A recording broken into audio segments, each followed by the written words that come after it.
Hello, everyone. My name is Jasmine, and I am the social media intern for Heal. And welcome to How to Heal, a podcast for the youth by the youth. Make sure to follow, like, share, and comment for more healing content. Hi, I'm Courtney People. Let me see. It's kind of hard I don't know what to say. I am the owner of Nova Sage Tea. I am also married to Taiwan, and I am the mother of two beautiful little girls, Nova and Nala. Oh, if you don't mind me asking, how long have you been married? I will be married for 6 years in December 3rd. That's wonderful. Yeah. Okay, so the first question I want to start with is, how does your business give back to the community? Okay. Well, first, this business, Nova Sage Tea, isn't the first business I've owned. So this is the second one. The first business I owned was called Organized Chaos Clothing, and it was me and my best friend, and we sold T-shirts. And we both wanted to create something here. I live here in Fresno, and everybody is always kind of complaining about how there's nothing to do. And we had traveled out to LA, and we had went to this poetry event, and we was like, man, like what would it be like to bring it here? But then we realized that it's really difficult to get people out of their homes to actually come and do something. So we made the event absolutely free, and we was like, okay, we're gonna feed y'all too. And so we used our business to fund like those events. So when we sold T-shirts, we would use the money from that to buy all the stuff for tacos or lumpia or whatever else we were going to feed everybody. And then we were also the talent for that night where we performed poetry. And so taking that from that business, I wanted to still carry that on, even though I no longer have that business anymore. And we've only been in business officially since April. And so with COVID, that makes it a bit more difficult to try to figure out ways to engage with the community. But I think that I owe it to Pinterest that taught me how to put on, that is teaching me how to put on events, social distance style. So I'm planning and preparing some stuff right now. So it's really difficult, I think, being a business because it's like I have a heart for wanting to help people. And then I also have to think of like the business side of it too, of like, okay, how do I remain profitable? Because, you know what I mean? Like, yeah. how do you be both profitable and generous? How do you be both profitable and, how do you, yeah. Oh yeah. I'm sorry. You say one more time. I was saying, like, how do you balance that? Like you were learning. Yeah. Because it's like, you want to make sure you making money on one end, but then it's like, you realize, okay, it's not all about that. I want to be able to do more too. So I'm actually in the process of planning our first event, and hopefully this will kick off more things, and wanted to create a space for other maybe female entrepreneurs or entrepreneurs of color to give them a space to be able to sell their items and things at either a low or no cost. But I will be fronting the bill for it. So I'm looking to try to do this in creative ways, but we still trying to figure that out. COVID makes everything kind of strange. And we're online too. So it's we still trying to figure that part out. So this is your first event for this business? Yeah, we're planning it. I believe I'm still waiting to hear back from the venue, but December 18th is where I'm shooting for. So around Christmas. On how does your business give back to the community? And okay. No, I did ask a question. I'm sorry, totally forgot. Oh no, it's okay. And asking. Oh, go ahead. Oh, I was gonna say, I'll add to that. I think that I've seen like the power of entrepreneurship, but I also see how difficult it can be to get started and to actually have the tools and to learn all the, I guess, how to market and how to have a good website and how to do all of these different things, how to manage your money well. And so as I'm learning, I'm trying to kind of collect everything and condense it down so I could pass it on to other people as I'm doing it. And again, like I said, wanted to because my business is fully online right now, but I would like to create monthly pop-up shop experiences, and invite a few others to come out there with me, and allow them to be out there again at low or no cost, and then actually like walking them through about, okay, how do you get prepared to have a pop-up shop so that they could be able to put, some money in their pockets, because that's money is not everything. But it does allow that make somebody making a sale using something that they've made with their own hands and making a sale that just kind of speaks volumes to somebody's like confidence. It boosts somebody's confidence and lets them know like, okay, man, what I'm doing is like valuable. It's worth it now. And all the work that I'm putting in for something that's not for nothing. So I'm like, and I've experienced that now as an entrepreneur for the last couple of years. So I just that's the way that I want to give back, but kind of just different businesses that are kind of like in the nooks and crannies of places like that. It's not your typical businesses, but people that just kind of create and make like, dope stuff that really deserves to be recognized. So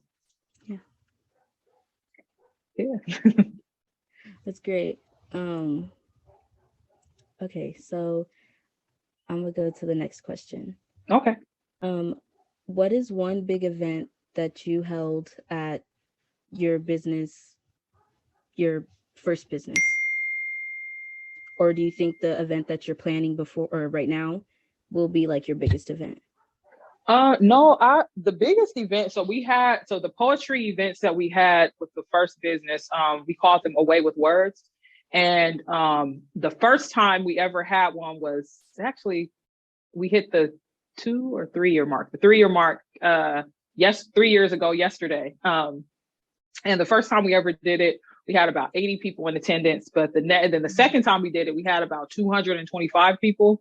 And that event was like, I think that was probably the best and biggest event that we had. And I loved that it was so many different people. It was people out from Visalia and Hanford, Lemoore, that came in and I didn't even know. They had just heard about it and they just came to it. And to be honest, like where we hosted it at, we hosted it at a church. And so that was kind of like, we kind of went back and forth on hosting it there because we wanted a free venue, because like it costs money to have places, have events in places. So we wanted it to have it at a free place, but I didn't know if that would be a deterrent to anyone wanting to come. But it wasn't. Like a lot of people showed up to this church building on a Friday night, but they had a blast and we got a chance to feed people. We had tacos that night. It was just so dope. We performed our poems. And it was 90s themed. I'm a 90s baby. So it's kind of funny seeing people like doing like 90s stuff, early 2000s. So I'm like, man, am I old or what? But yeah, so it was just really cool. And I got a chance to see just like me and my best friend, my husband, we all kind of collabed together and just created something really cool that I thought was only possible in bigger cities, not here in Fresno. But I'm like, man, we actually like we did it. So yeah. That sounds very exciting. I know seeing the community come together, even just like a small part of it, was probably really nice. Yeah, it was. It was. My question was, how has doing your business during the pandemic affected you? Or has it like affected you personally or like in big ways or anything? Well, I first got the idea to start this business last April. And so we got the idea during the pandemic. And of course, like, I think that my mind just kind of was like, oh, we could do this, we could do that. But during the pandemic, it just really put a strain on everything. So it showed me that I couldn't really like dream, I guess, as big as I wanted to. But then it also kind of forced me to be a lot more creative in how I did it. And so I learned a lot of, so while it was like kind of like sad, it was it was incredibly sad to be living in the middle of a pandemic. But the business, it wasn't a sore spot because it gave me a space to like dream and think about things. I was pregnant last year with my second baby girl, and we endured 2 losses in our family. So we had a lot of stuff happening, a lot of moving parts, a lot of grief. And so dreaming about the business and learning about tea and like, you know, Googling all these different tea businesses and stuff that I personally like before. I mean, I grew up on Lipton, you know, I didn't grow up drinking like, you know, loose leaf tea or anything like that. It's my husband that's been into tea for the last like 10 or so years, and taught himself about it. So as I started like looking into it and all that, it gave me something to it was a mental escape, gave me something to do with my time. And it was so much that obviously last year was like a lot of racial pain and trauma and stuff just coming up so it never went away, but it was just kind of coming up to the surface, I think, in ways that it was like able to be hidden. And so of course with being pregnant, being a Black woman that's pregnant, being more reading statistics and, you know, more likely to die given childbirth, that was something that was incredibly horrific for me. Seeing names and faces of women. So I just needed somewhere to escape, and just something that would help to get me through and just kind of give me a little bit of hope that I could survive. You know what I mean? So that's what my business honestly like did for me. It gave me it was a mental escape. I know that business typically isn't defined or characterized that way just because, I don't know, it comes along with stressors and you got to pay taxes and stuff like that. But it really did help me mentally, to have something else to put my mind on and not, while I couldn't fully escape, you know, painful or disparaging things, I still had something that I could be on my phone Googling instead of symptoms, you know what I mean? Yeah, something that put your mind on something. Yeah. I know what you mean. Yeah, so I have a very deep love for tea. It did a lot for me. Yeah. So do you think if things were like back to normal or how they were before, is there anything that you learned from the pandemic that you would keep doing, or like, you know, anything that you had to like change because of the pandemic? Would you keep doing a certain something if things were to go back? Like as far as my business is concerned, or just in general? Okay. Well, as far as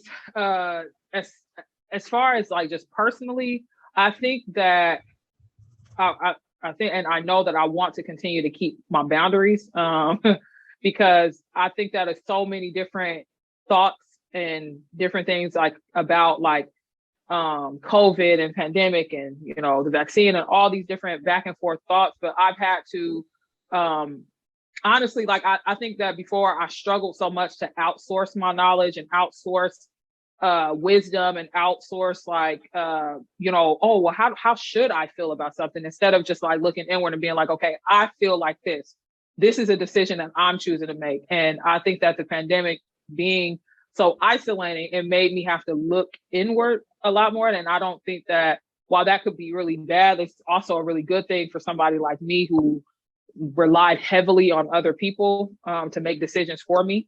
And so that's something I definitely am going to keep up, is just the fact of setting boundaries and making decisions for myself based off of how I feel and what I need, and what is the best decisions for my family. Because it's, you know, birthdays come up, and of course me having a new baby, had to set some boundaries there of like, no, y'all can't come over. If you do, gotta look at her from the screen door, back up, keep on your mask, like, you know.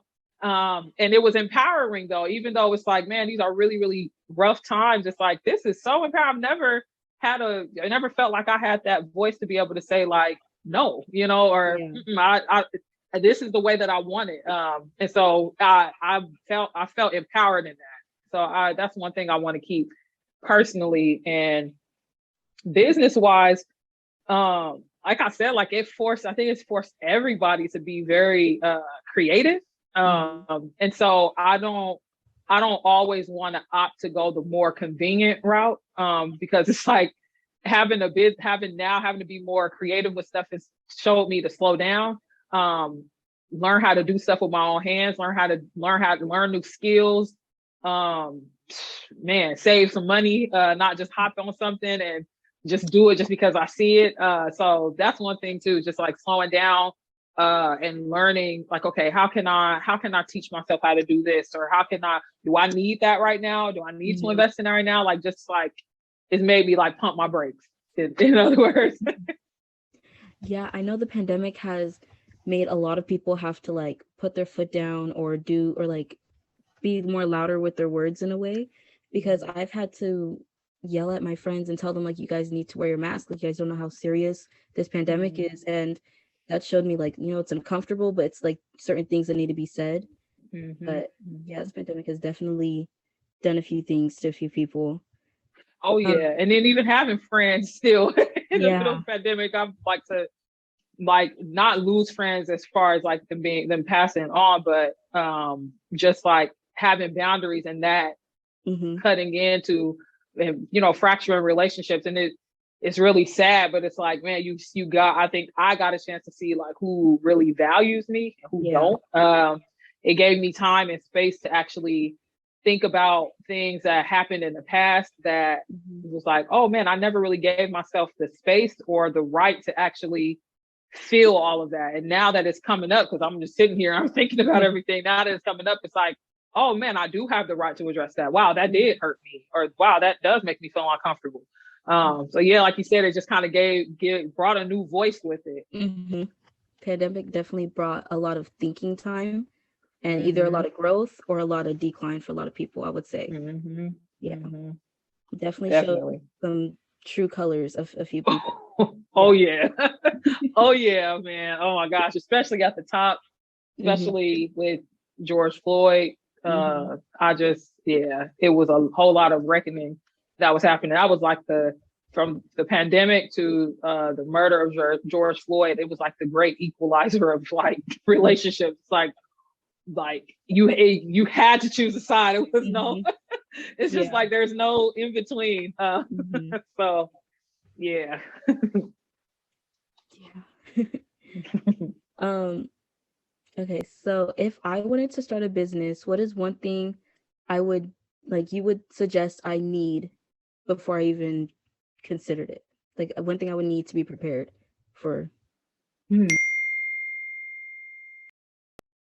I would say having, I wouldn't even, I would say first a business plan, but then again, I would say just writing out your notes and just letting your dreams or your thoughts or your goals or whatever else, just letting them run wild. Because I think that um, even with starting up with when you start to like buckle down and get serious, you see like the business plan, you see taxes or you see costs, you see all those different things that can start to kind of swallow up and kind of choke all of the life out of the dreams and stuff that you have. Mhm. So I would just say like before the money, before the investment, before the full like scale like business plan gets put in place, Mhm. I would encourage just write it out and just like let your dreams fly. Like, I mean, obviously nobody has like just $1 million or nothing laying Yeah. around, but just giving yourself the space to just be like, you know what, if money wasn't an option, Mhm. if the the pandemic or and things, if that stuff eases up, just letting your mind just go, because it's exciting to let yourself go that way, because it's so many restrictions and so much stuff that I think that you get told that you can't do and that you can't be. And even if none of that stuff comes to be, it's so much fun being in that idea phase. And if you look back a year later and be like, oh my gosh, that was so ridiculous. Like, why did I write that down? But it's good just because it gives you space to just fly. And you can use that as your reference point when you start to get discouraged, when you start to get like, man, like I haven't made a sale today. I haven't like nobody seems to be supporting my ideas. Like you get to Yeah. go back and get to read all of the great and wonderful, grandiose, ridiculous things that you wrote down and just being Mhm. like, you know what, and getting yourself excited again for it if you that serious about it. Because there's a serious side to business, but I think that part of it is necessary. You have to just let yourself dream. Now somebody that's like super rich probably be like, no, buckle down, get serious. But me, Mhm. I'm not. So I'm like, dream, fly, Mhm. like do what you need to do. Like it's, you know, yeah, just dream. I most definitely feel like there can be a fun side to this whole Mm-hmm. starting a business and having a business, because Mm-hmm. I feel like in the world it only shows the serious side and the not fun side of it, and I feel like Yep. there's much more Yep. to business than just the serious stuff, which is still Mm-hmm. important, but yeah. Yeah, or just like everybody's just on this kind of hype of like just hustle, hustle, hustle, and and that's it. You know, I'll sleep when I'm dead type of thing. And it's just like, no, man. Like I have a family, so I definitely understand the pressure that's there to want to make sure your family has what they need. But at the end of the day, it's like, man, you got to take care of yourself, and you can't. Yeah, like you said, it's a serious side to it, but it's like there's also a side of like, man, like I can still allow myself to breathe and to dream and to care for myself in the middle of while I want while I want to have a business, like while I have a business, I should say. Yeah. Okay, so not to keep going back and forth, but I was wondering. Oh no, it's okay. I was wondering if you could go into not detail, but maybe give a little bit more about what made you want to go into a business of doing tea.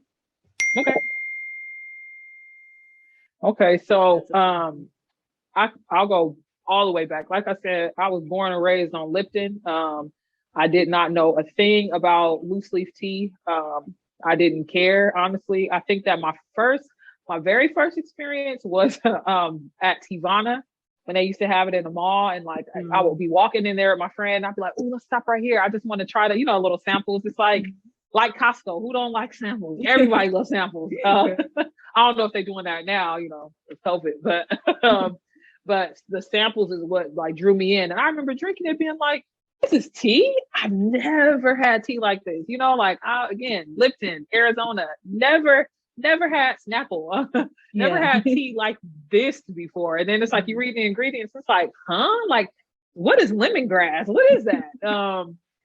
And so that was like kind of, my first thing, but then getting up there, seeing their prices, I was like, oh no, yeah, I'm gonna stick with my Lipton and my Snapple and my $1 Arizona. Yeah. And then fast forward to a couple years after that, I moved to Chicago for grad school. And 5 days after I moved there, I actually met Taiwan. And we hit it off, became fast friends. He trained me on my job and asked me out on our first date. And he took me out tea tasting. And I was like, wow. So I was kind of, just to be honest, I was kind of blown away just because I was like, okay, Taiwan is like, what, like 6'2", a bigger black dude. And I'm like, he's sitting there like, yeah, the gin matcha tea and blah, blah, blah. He's sitting there sipping from like a little teacup. And I'm just like, you a brother that like tea, like, what is this? It was so different for me. Like, I was like, what is he doing? And we had like the little tiny matcha cookies and all this different stuff and Earl Grey cookies. And it was just like, this is really nice. But I was like, this is so weird. I just thought it was just so strange. And I'm like, Black people drink tea? Honestly, that was what was going through my head. And so, which is so limiting, by the way, because it's like, we're not, I'm like, the word just came, it was here and then it just left. But we're not a monolith. There we go.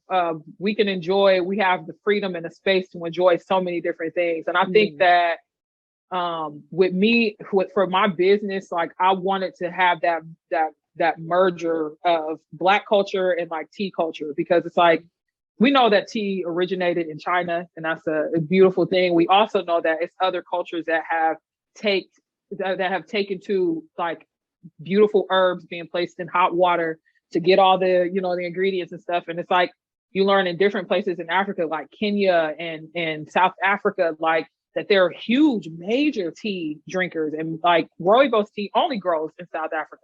And so like learning about that, I'm like, man, like, okay, how do I merge this? And how do I like, it became exciting for me just to think like, okay, how do I take my culture, Black culture, and position it with something that is with tea culture that's usually seen as super dainty, sophisticated. And honestly, and marked by wellness too. Like in tea culture, it's like, okay, everything is like about health and all that.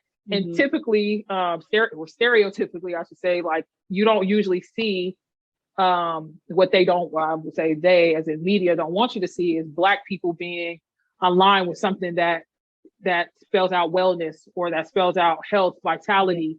And you never see those two together. And if you do, it's like we playing basketball or something like that. But it's like, man, it's so much more to us than that. And it's so many other ways that we could take care of ourselves. There's so many other ways of existing as Black people. And so I think that's the part that made it attractive to me of wanting to start a tea business, because I'm like, man, it's different. but I'm up for the challenge. And if I personally thought that, man, Black people drink tea, especially after watching Get Out, like, will we really? But but it's like no, like we do, and I've been able to become really ambitious with putting together tea blends and trying stuff out and learning like the health benefits of it, and even just steeping tea, like sitting with myself long enough to interrogate my thoughts and learn how to set boundaries and listen to my body when I'm feeling uncomfortable about things, and standing up for myself and saying no to certain things, and learning that stuff. And I'm like, man, where was this at my whole life? You know what I mean? I just turned 30 last month. I'm like, where was this at my whole life? And so that's what I want to share with other people. That's my main motivator of why I wanted to start it. It's more than just the tea, but the tea is good too. But you know, caring for your soul and learning things about wellness, that's the game changer. That's amazing. Yeah. Thank you. Okay. So my next question is, how do I navigate being a Black woman in the Central Valley? Or how would you say, how would you navigate being a Black woman in the Central Valley? Good question. Really good question. I read that last night and I was like, man, how do I answer that?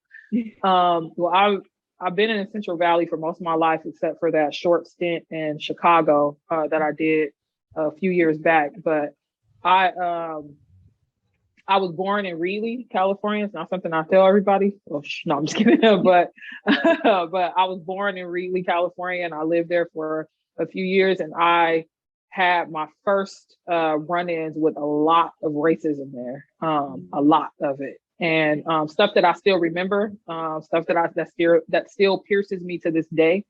Moving to Fresno, a bit better, but you know, that stuff still sticks with you and still stays with you.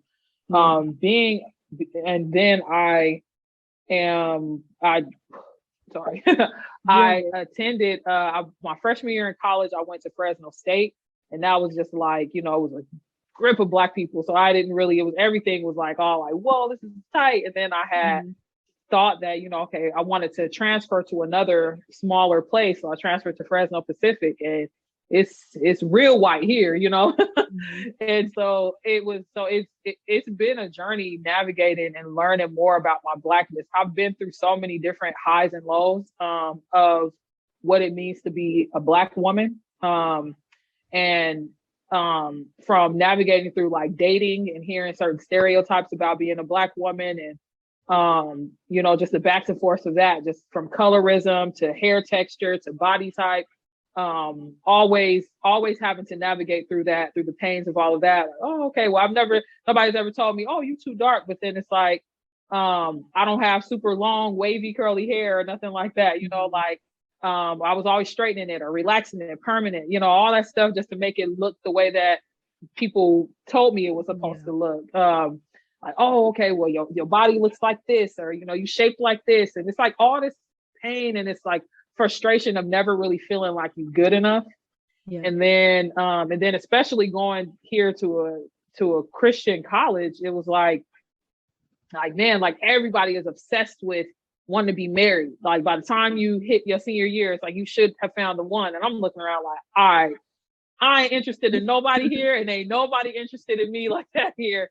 And so it was but it made me have to face a lot of insecurities and a lot of different things. Like, I don't know, like I'm just kind of giving you my story. I hope I'm attempting to answer the question, but like wearing my natural hair for the first time here in college, and it was like I was, you know, walking on campus and everybody, oh my gosh, your hair looks so fun. I'm like, what's so fun? Like funny? Like, what do you mean it looks fun? Like it's just been a different thing of just trying, just having a lot of difficulty in learning about who I am as a Black woman. And then also spending a large part of, like, you know, some of my teens and then mostly all of my 20s in church too.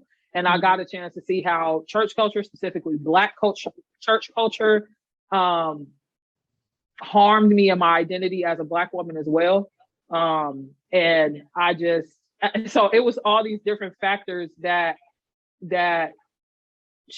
told me certain things that was all like negative, never really positive, from the media to being in a predominantly white schools from elementary all the way up to college, to being then within my faith community of, you know, from volunteer abuse of people just like not, you know, you're not getting paid, or women not being given the same, I guess, leadership, like I guess the same leadership platform that men are given. And it's like, no, you're supposed to, you know, serve and be under people, but still give your money and still, you know, do whatever else. And it's like it over and over and over again. I just seen like just abuse, trauma, pain.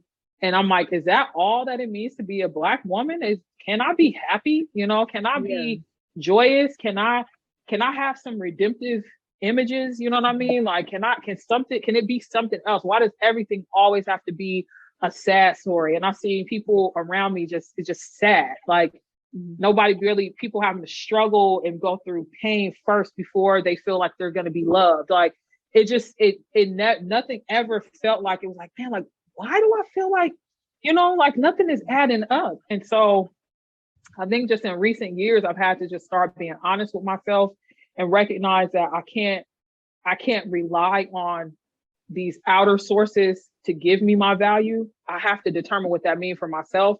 And it's a choice that I have to make every single day because it's difficult. It's easy during the pandemic. Like, honestly, during the pandemic, I locked my hair up. Like, I got locks and stuff. And I was like, oh yeah, you know, ain't nobody gonna be able to tell me nothing. Like, you know, like it gave me a different boldness and confidence. But then it was like, ooh, okay, now I'm actually going outside now. Ooh, people are looking at me. Ooh, and having to still deal with all that stuff and having to deal with the sadness of like my daughter asking me questions about being, because I'm sure she would hear me rant and rave about all the racial stuff that was happening, but then she would ask me things like, well, are white people our friends? Can we trust, can I have white friends? Can I trust white friends? And she's 4. And I'm like, oh my God. Like, so it's having 2 little Black daughters and still, you know, trying to figure it out for myself. What does it mean to be a Black woman is really hard. And I'm still learning.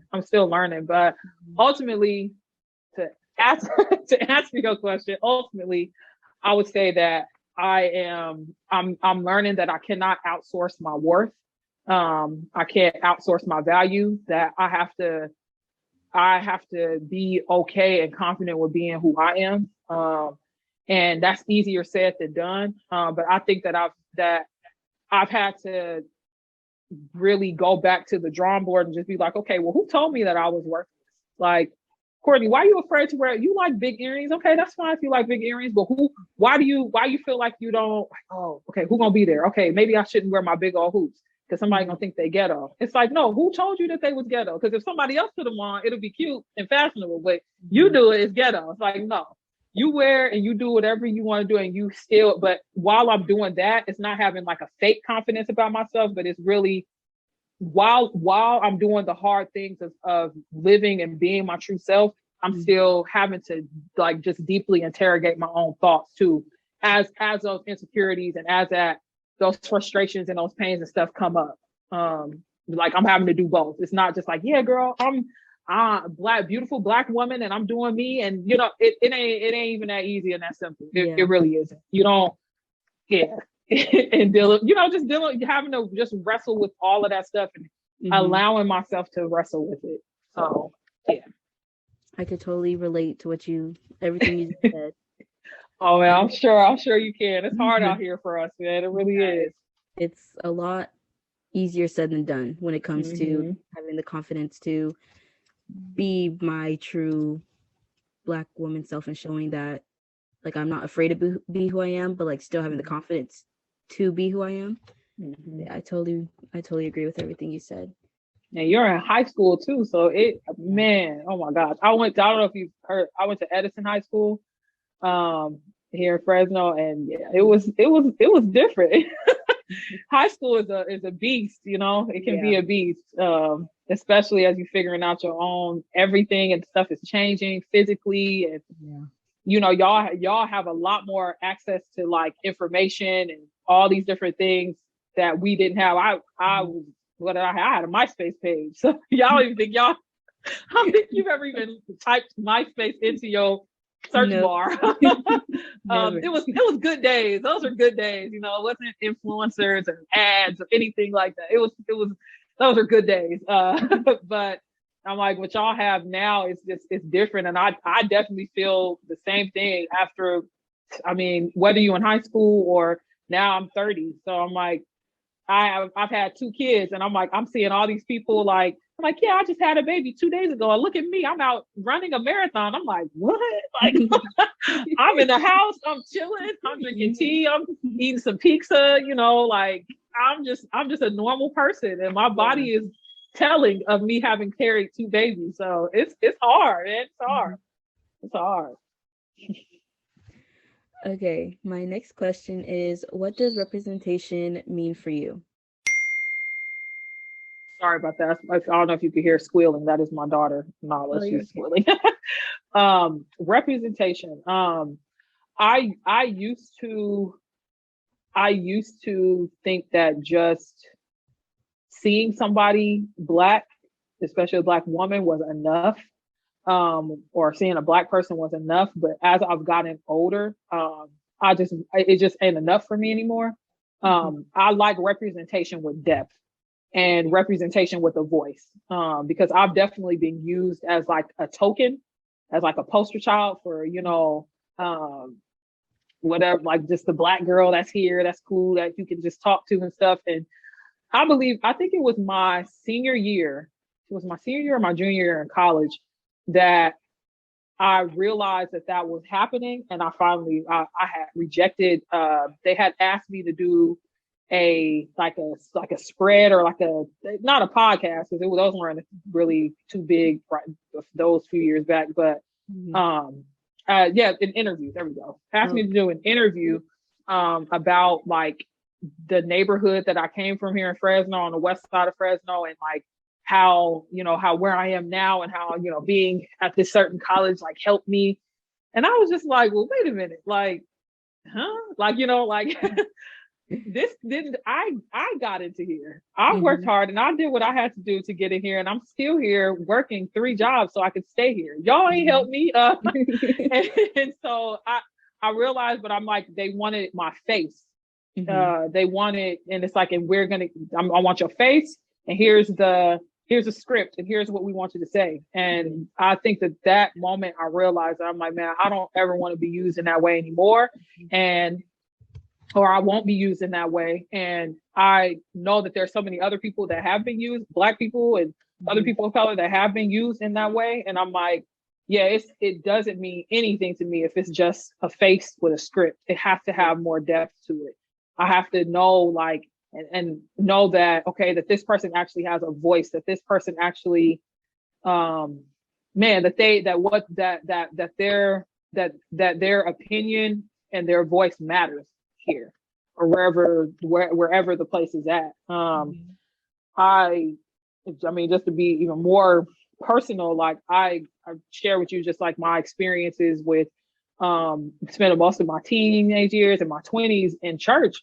And I've seen, you know, bits and pieces of people, like, you know, it'd be like, oh yeah, okay, well, we're gonna get this one woman to speak out and say this. And it's like, man, like, it don't mean nothing if she can't sit at the table too. It don't mean nothing if, like, you know, if nothing changes up in here, if it's not you're a permanent fixture in leadership decisions, like, it don't mean anything. And I'm like, and that goes to church, that goes to college, that goes, you know, colleges, panels, all of that stuff. So yeah, I just be looking, representation matters. I think for my babies, they're not looking necessarily for depth. They just need to see a face. So I'm 30, you know, my babies are 5 and 1. So for them, I would say it definitely matters just to see somebody that looks like them, see somebody talking about, you know, that they love and appreciate their hair, seeing somebody wearing their natural hair, you know, that stuff is important, definitely important. But as they get older, I want them to be able to see that, man, that they're valuable, that they matter and stuff too. So I say at both parts.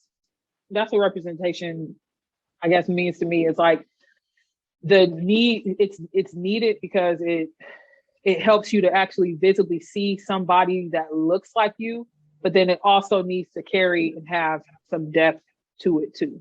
And that it's actually it's making a change and a difference and that you are still getting and receiving the same respect as everybody else. So that's great. Okay. Sorry, I have no response for that one. I think what you said was great. Okay.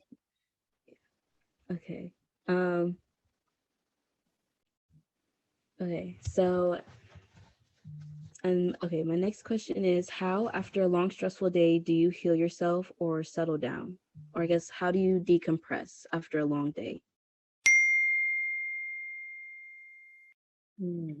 Um, after a long day, let's see.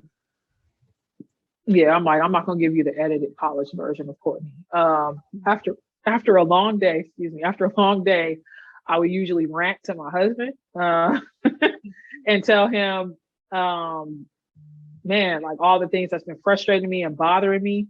And then after I get it out and I talk, and because he's a safe place for me to talk to and be open with, and yeah, somebody that he's my partner, he's my support.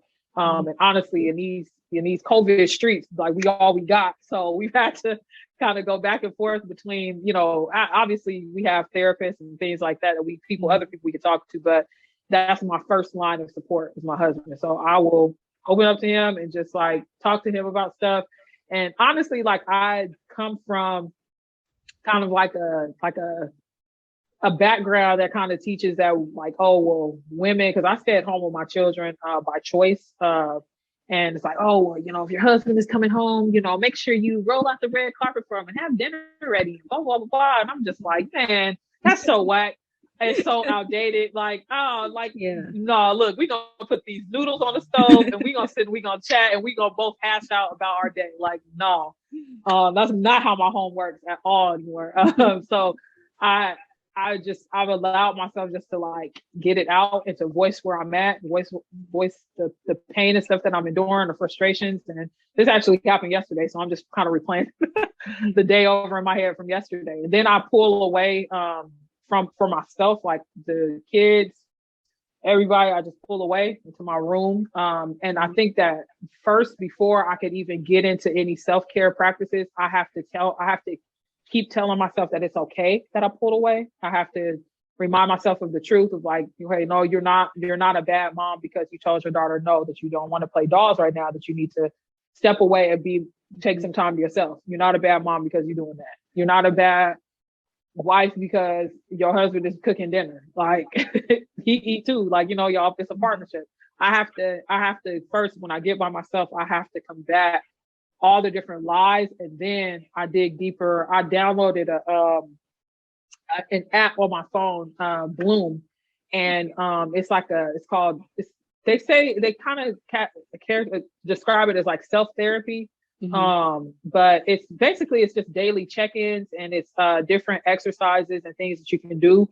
I have that. I have an app called Alchemy, Alkeme, Alchemy Health, and that one is specifically like driven toward Black people. And they have these things like these it's called waves, where you listen to, like, you do deep breathing, and it's like sound bath and different things like that, just stuff that's like that helps me just to chill and to breathe and to be in myself. I cry a lot, a whole lot. I personally wrestle with depression, and so there are some days, actually, this last week and a half, like I've been, slowly but surely coming out of a pit. I don't want to I use a lot of minimizing language, so I'll be like little or not that much, but it's like I've been in a pit, and I am trying to come out of it by using these exercises to help me. And yeah, like that's how I decompress. And if it's a real long day, if I'm having trouble, if I'm feeling anxious, definitely make me some lemon balm tea. That will help. Lemon balm and chamomile definitely come through. And it's safe for most people to drink. So, anybody listening, if you want to make some, or I can make you some, it's cool.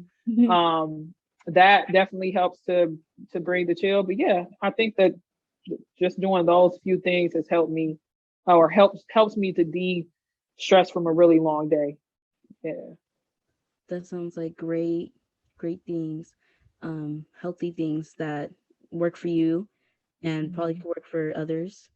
Mhm. Um, I think the fact that you have the opportunity to communicate with your husband and talk about your day and get that out is really great. It's Mhm. nice to hear, things like that. Mhm. Um, but for my last question, I Mhm. wanted to ask, how do you deal with the injustice you see on social media or that you see Okay. online? Uh, um, I, this the beginning of this is going to be kind of connected to the last question. For one of, well, I guess all of them maybe, but I think for me as a as a black woman, and as black women, we have been socialized to believe that we have to be caretakers of the world and of everybody around us, and that we are supposed to struggle and suffer in silence without complaint, without needing to ask for help, and that we do emotional labor for everyone. And that literally is, that has its uh, that has its roots in our country's past, our nation's past of in its treatment of Black people and its enslavement of Black people. And so a lot of the while that practice may not necessarily be in place, a lot of those attitudes are still in existence. And a lot of in Black culture, being a strong, quote unquote, strong Black woman is like that's like a rite of passage almost. Like how much can you suffer until you break? And then if you break, you're weak. But I believe that for me, the tide turned last year when I realized I was pregnant last year again. I had a high risk pregnancy actually, Mm, and I was looking at all the stuff happening, and I realized like, and this might sound a bit hopeless, so bear with me, but I realized like, wow, like there is nothing I can do. I felt helpless. I felt really hopeless, and I just had to totally get off of social media for those last couple months leading up to my delivery, because I emotionally could not bear it. It was horrific, and I felt sad. I was in pain every day. mm-hmm. I personally had gestational diabetes, so if you know how diabetes works, you got to prick your finger 4 or 5 times a day. Very strict diet, and it just came just as a result of being pregnant. I don't have it anymore, but it came as a result of being pregnant, and I was just like, man, I have so much stress on my plate, but I'm supposed to care about other things happening, right? Like Mm-hmm. I'm selfish for not being absorbed in on wherever, watching the news station. I'm supposed to be obsessing over COVID rates. I'm supposed to be doing, thinking about everything and everybody else, right? Like I'm supposed to be doing that, right? And it's like, and I felt selfish, and I felt all these different things for not overly investing myself into it. But I have to realize, like, man, like the best way for me to address this stuff, I have to first start in my house. Mm-hmm. I got off social media, stop arguing with people, stop commenting, stop sharing stuff, stop going so hard. Not saying that there's nothing wrong with sharing stuff, because a lot of things need awareness. So Mm-hmm. I'm not against bringing awareness to stuff at all. And social media has honestly changed the game for a lot of things. Yeah, for a lot of things coming up and being exposed. So social media is great for that. But Mm-hmm. on a personal level, I'm like, man, it's not doing nothing for me by arguing with my friend's uncle who believes ABC, XYZ. I had to pull off of social media and look inward, look at myself, think about my family, what am I teaching my kids, and then reach out to the people that I'm friends with, like that I'm supposed to be friends with. I took time to reach out to a lot of different people and like, hey, I mean, to be honest, I reached out to a lot of my white friends that, were I babysat their kids. They came to my house to eat. We've done life together. And I'm like, hey, so what you plan to do with this information now? So I had to take everything on a personal level, and that is how, and deal with that stuff first, before I could, well, after I got exhausted from trying to fight every battle online and fight every battle that I see. I know that there's so much stuff that I can't do, and it's so much it's so much pain that's there, that I'm like, I'm still trying to figure out like, what do I even do with it all? Me and my husband got our ancestry stuff done, like sent our spit in basically for them to look and see where we come from. And I'm like, and I discovered I have native blood, indigenous blood. And I'm like, whoa, like that is like, and I seen it, read my results, and I bawled, I cried. Cause I was just like, oh my gosh, like not only am I carrying in me the traumas of being Black, but also the traumas of being indigenous as well, you know? So it's just, I realized like it's so much that I'm like, man, I have to recognize my limits before I tire myself and exhaust myself. Mm-hmm. And then with all of my limits and learning like, okay, what can I take on today? Okay, I know I could sit down and I could have a conversation with my 4-year-old daughter about how our skin is still just as good as white skin. Mm-hmm.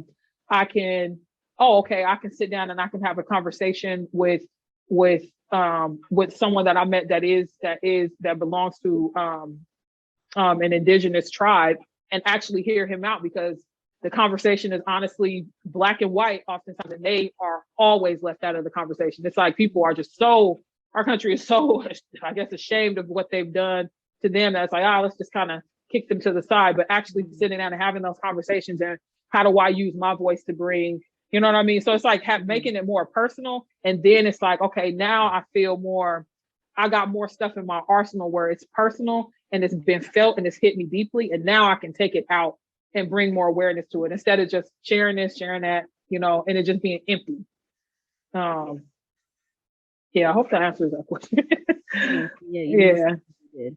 And it shows me how much of a strong Black woman you are, to sit here and just flat out say, you know, you felt helpless, and tell me how you felt and all that, because I know people, you know, they can't, you know, they're really bad with explaining their emotions and saying they need help, or I don't know what word I'm trying to say right now, or I guess just expressing themselves, kind of. Mm-hmm. Mm-hmm. And I found it really admirable that you were able to, you know, talk about how you felt like that. That was really nice. Oh, yeah, don't make me cry. But it's been a long time coming, honestly, and I hope that my life and just the silence and stuff that I've had in my earlier years, that, you know, if anybody, I don't want to be full of advice at all, because I feel like I want people to know my story and where I come from stuff first before I try to just shell out a bunch of advice. But I hope that, you know, that is an encouragement to you to know that it's okay. You know what I mean? It's really difficult being Black, and it's okay to say that. Like, it's hard to be Black. As much as I believe that most of us be like, you know, hey, like, you know, we own, like, we set the tone for the culture. We make stuff cool, you know, all this different stuff. We'll take something, we make something out of nothing. You know what I mean? And it's really, really dope a lot of times being Black, but then there's also so much trauma that comes along with being Black too. And it's okay. Both of those things are true. And it's like, man, it sucks to be Black sometimes, and I love being Black. Both of those things can be true. It's like, man, like, hey, like I am very resilient, and I'm tired and I don't have all the answers, and it's really difficult. This stuff is honestly, living in a pandemic and having to parent in the middle of a pandemic and during so much racial turmoil has just like brought me to the end of myself several times, and has just shown me that, man, like I would be kidding myself, and I'm going to do myself a disservice if I sit here and act like I have all the answers. I don't. And I think it makes other people, thank you for honestly telling me how much you appreciate that, because hearing a lot of times, because again, how we've been socialized as Black women, when people hear a Black woman say like, oh man, I'm tired, or oh man, I'm setting boundaries, I'm not doing that anymore, they freak out and they get scared, because it's like, okay, well, who's gonna take care of us? Not me. Let's learn some autonomy here. We gotta, you know. So I appreciate that, because I'm learning, and I'm kind of slowly unraveling and undoing stuff, and not taking on more than what I can. I'm only one person. I can only do so much, and this stuff was happening way before I got here, and it's gonna happen a long time after I'm gone. Hopefully, not as much. But so yeah, yeah. I hope that it's an encouragement to you to know that you don't have to have all the answers, or that we don't have to wear capes. That we just people, just like everybody else, and we got limits. And yeah, that we don't. The strong Black woman thing. It's like, as long as I'll be a strong Black woman as long as that definition of strong allows me to be as weak, as fragile, in pain, and set boundaries as much as I want to. Then I'll be as strong as you want. But if it doesn't, don't label me as that, Yeah. Yeah. All right. That was the last question I had. Okay. So Courtney, thank you. Do you have any last words? Oh, thank y'all for having us on here. I appreciate this. This was a really good encouragement for me, because to be honest, I had just put into, I applied for like this program, like where you get like a grant at the end for your business. And I didn't get in, and I was fuming. I was like, how did I get in? Like what? Like, I was so frustrated and comparing myself to the other people who got into the program. And I was just like, man, look at what I have before me, where they are asking me to come on and speak about my experiences and asking me questions because they value my voice. And I'm so glad that it just came at the right time, because I could have really missed out and like just kind of sank in a lot of discouragement, and really missed out on a good opportunity just to be fully present. So I'm just glad that y'all asked me, and that it came at the right time, and that that I'm really just encouraged by this, because this is like really what I want my business to be about, is like connecting with people and talking about wellness and different things like that.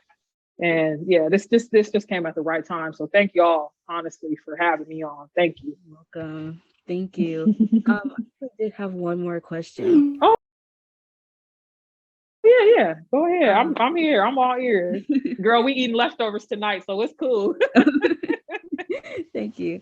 Okay. So if you had 1 minute to tell the president or the world the most important thing you can, what would you use your time to say? Like the current president? Yeah, or I guess, yeah, any president. Or the second before last? No, not that one. Another one. No. What would I tell them? That's a really good question. Honestly, the first thing, I'm gonna be really candid on this. The first thing that popped into my mind, honestly, was me living on the West Side when I was younger, and I would probably. And living in a lot of poverty as well. Sorry, my phone just fell down to it. But yeah, living in a lot of poverty, and sometimes not having food, having to boil water to have hot water to take a bath with, taking a bath with dish soap, shampoo, all that, not having anything. I feel like I would really want to use my time to paint a picture of just how much pain a lot of people are in, and to I don't know, ask them to actually help. Help. It's like I don't know. I would really want to use that minute to paint a picture of just like how much in need everybody is. It's the most. And a lot of, I come straight from the hood, so it's a lot of trauma there. There's nobody helping. All of our therapists and everybody else are all out north, and helping people that don't look nothing like me, that haven't had the experience, and they're not even trained to have, help us. There is, everybody talks about drugs and violence, but I'm like, the drugs and the guns and all this stuff, they coming from somewhere, and and a lot of times it's like we're not the culprit. They're being brought in by people that want to honestly see the neighborhood remain the same. And so it's so much. I would just paint a picture of just like a cry out for like the humanity of my people. And just like, man, like as much as people see crime and thugs and whatever else that they want to label us as, it's like I've been over there and I was a little girl up over there too. And like, there's a lot of good that's there too. And even if there is no, I guess, quote unquote good, there's humans over there. So there's humans there in these pockets, in these cities that need help. So help us, offer some relief, help us. Yeah.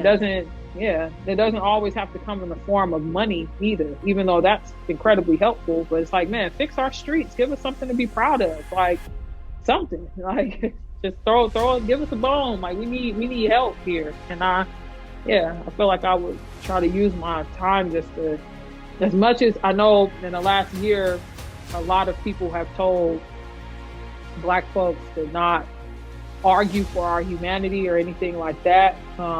I think that, I mean, just in answering the question honestly, out of desperation, and just a desire to want to see people actually get the help that they need, and that their experience on Earth don't have to be totally and completely traumatic, but that they have some relief somewhere.